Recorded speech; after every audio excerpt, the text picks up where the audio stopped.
Yes, I don't know. See, yesterday we have seen uh, the uniqueness about the uniqueness of carbon. So carbon is unique element. It is versatile in nature. So it is distributed widely in the nature. Okay. So carbon, there are so many carbon compounds. The number of carbon compounds are more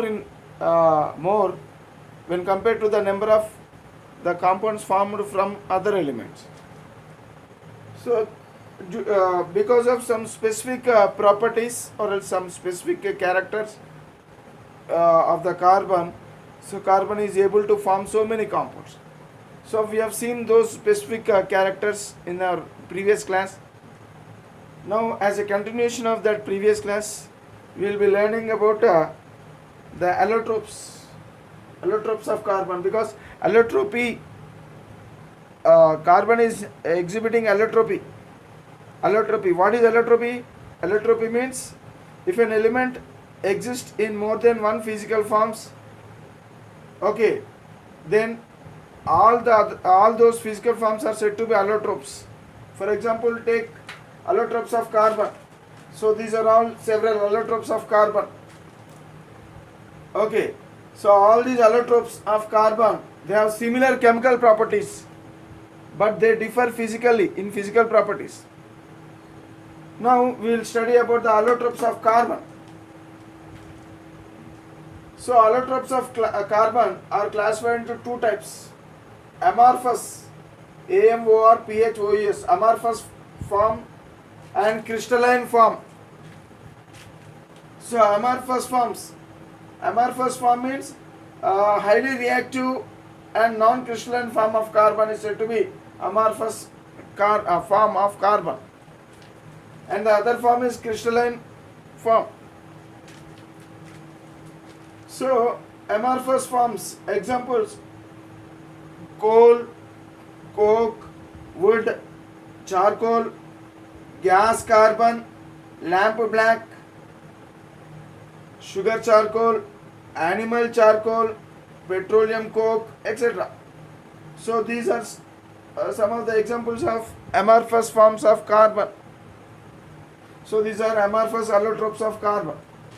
Crystalline allotropes of carbon. Example: diamond, graphite, Buckminster fullerene, etc. Okay, so we will learn some example, some forms of carbon with some more details. Okay, right. So first of all, we'll learn about diamond. Okay, so these are all different allotropes of carbon. So all these allotropes of carbon will show similar chemical properties, but they differ in their physical properties. Okay, right. So now we will go with few crystalline allotropes of carbon, some more in detail. Okay, right. Now we will learn about diamond.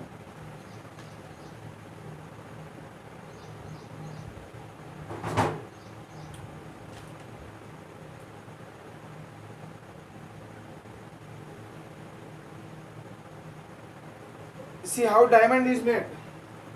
See, diamond contains, it is made up of so many carbon atoms in it. Every carbon atom is joined with other carbon atoms. For example, if there is one carbon atom, so it joins with four other carbon atoms tetrahedrally. So this type of arrangement is said to be tetrahedral arrangement. Okay. Again, this carbon again it will join with four other carbon atoms like this. Tetrahedral. Again this will be also tetrahedral arrangement. Okay. So again this one, every carbon in turn it is arranged tetrahedrally. Every carbon it is arranged tetrahedral in turn with other carbon atoms. So like this. So again this carbon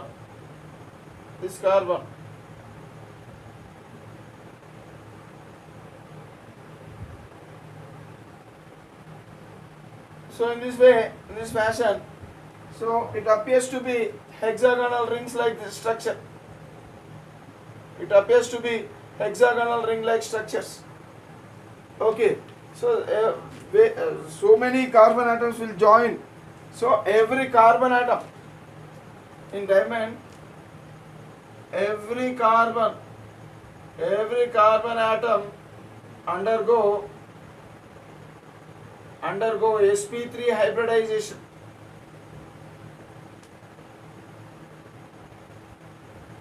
Every carbon atom undergo sp3 hybridization.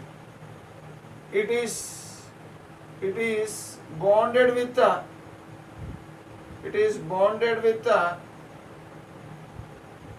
that means it means here every carbon atom is bonded with four other carbon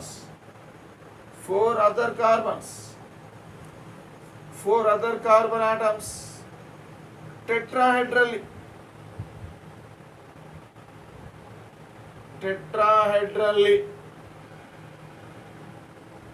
Okay, so and forms a three-dimensional network structure. Three-dimensional extended network structure.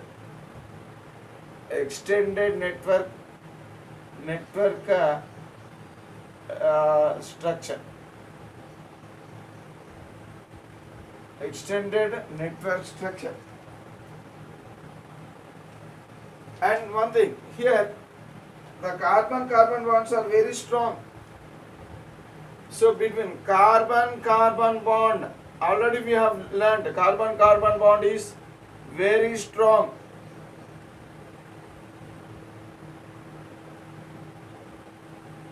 Very strong. Okay, so hence we cannot break. Okay, hence we cannot break. That means carbon bond is very strong. Hence it cannot be broken. It cannot be broken. It cannot be broken. Hence it is said to be hardest material.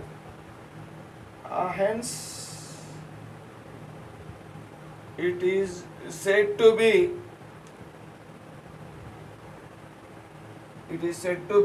hardest known material. Hardest known material.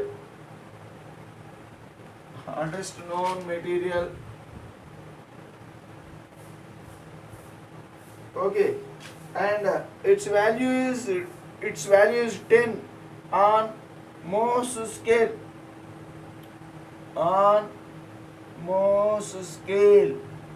See, actually Mohs scale is a scale which is used to determine the hardness of any material. So on the Mohs scale, so the diamond, it is having the value of 10.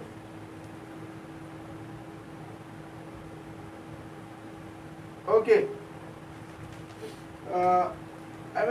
Here actually it forms as hexagonal rings like structures.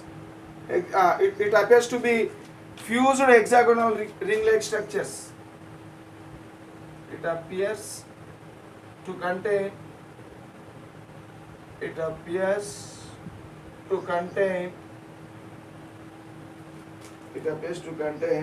hexagonal rings,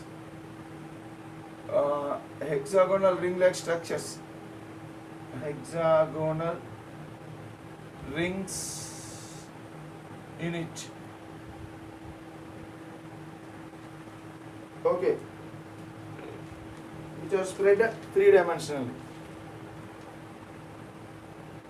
Which are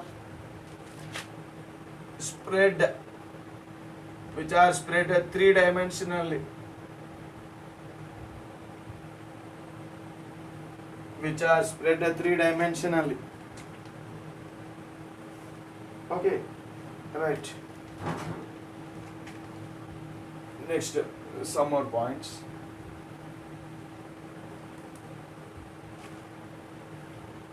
It's a three-dimensionally extended structure, diamond. Okay. It has high refractive index.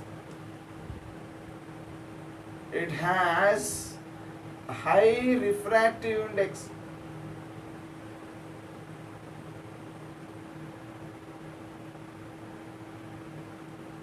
It has high value of refractive index. Okay.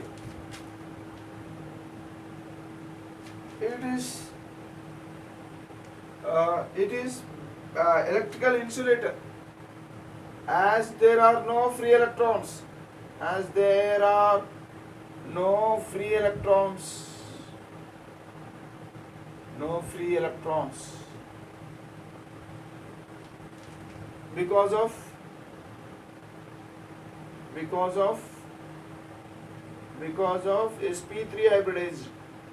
sp3 hybridized carbon. Because of sp3 hybridized carbon atoms. Okay, just I am writing in the bracket. As there are no free electrons, it is electrical insulator. It is electrical insulator. So it has high refractive index. As there are no free electrons, it is electrical insulator. That means it does not conduct electricity.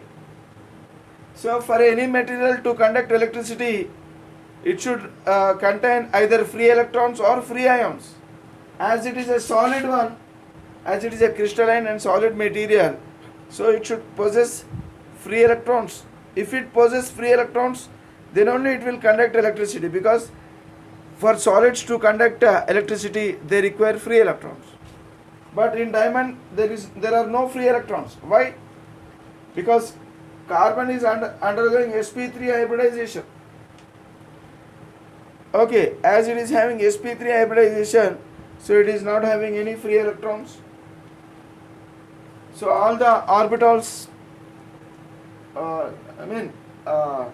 so as there is no formation of pi bond, so sp3 hybridization, whenever sp3 hybridization takes place, so there won't be any formation of pi bond between carbons. If there is no formation of pi bonds, so the bonds cannot be broken and free electrons cannot be released. So that is why diamond, it is not having any free electrons. As it is not having free electrons, it is said to be electrical insulator. But the best conductor of heat. But the best conductor of heat. Diamond can conduct heat, but the best conductor of heat.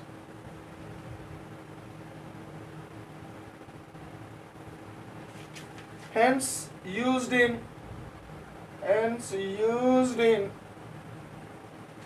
precision thermometers.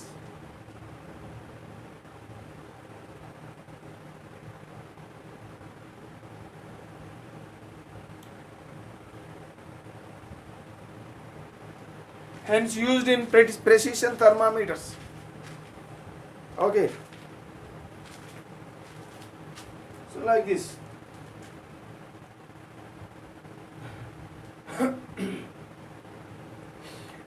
Pure diamonds are colorless. Pure diamonds are colorless. Okay, pure diamonds are colorless. Impure diamonds may have color. Impure diamonds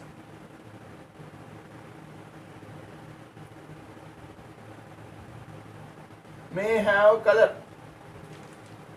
May have a color. So like this, so we may learn some points about a diamond. So here we have to remember that every carbon is undergoing sp3 hybridization. Okay, and it is connected to 4 other carbon atoms tetrahedrally. So like this, so many tetrahedral structure will fuse. So here a tetrahedral structure, and here a tetrahedral structure. Okay, like this, like this. So here another tetrahedral like structure. So many tetrahedral like structures will fuse, okay, to form, it appears to be hexagonal rings.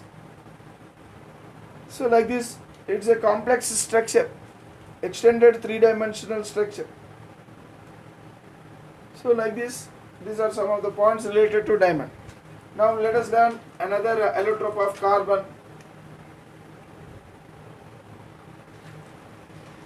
graphite. Graphite is another allotrope of carbon.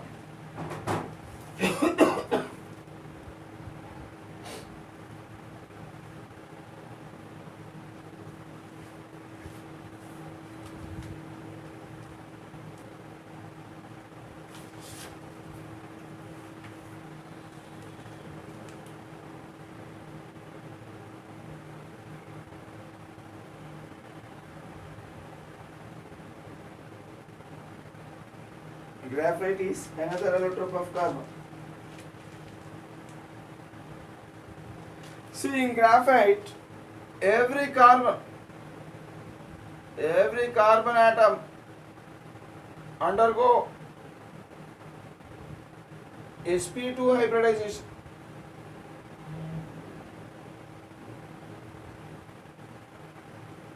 sp2 hybridization.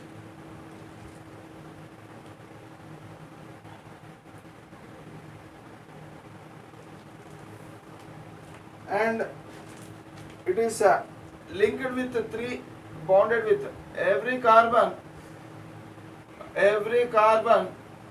is linked with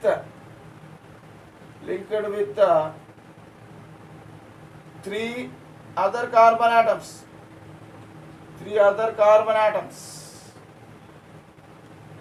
So like this, for example, this is carbon atom, it is linked,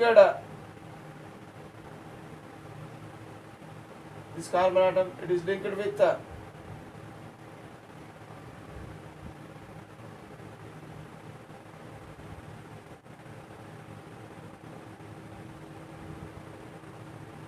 three other carbon atoms, one carbon, another carbon. So like this, suppose.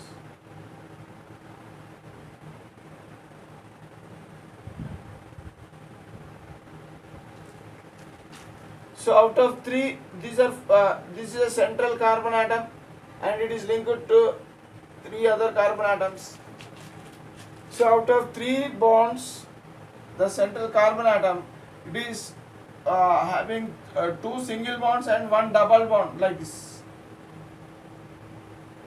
Double bond and two single bonds. Again, this carbon, it is linked to three carbon atoms. So already one carbon, another carbon, another carbon. So actually every carbon, it is forming a planar structure. So linked with three carbon atoms by forming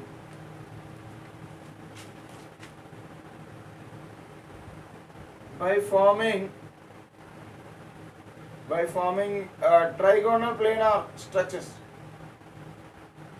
Trigonal planar arrangement. So like this. So this is a trigonal planar, this is another trigonal planar. Look here. This is a trigonal planar, this is another trigonal planar. And again this carbon is also again, it is connected with three carbon atoms. So this carbon, one carbon atom, two carbon atom, and a third carbon atom. And this carbon is also again with three carbon atoms. So one carbon atom, second carbon atom, third carbon atom. And this carbon is also again with three carbon atoms. First carbon atom, second carbon atom, okay, third carbon atoms. So between these carbon atoms, between the bonds, the angle is 120 degrees. The angle is 120 degrees. So what happens? It appears to be fused hexagonal ring-like structures. Okay. So all the carbon atoms will combine, will join. So in the form of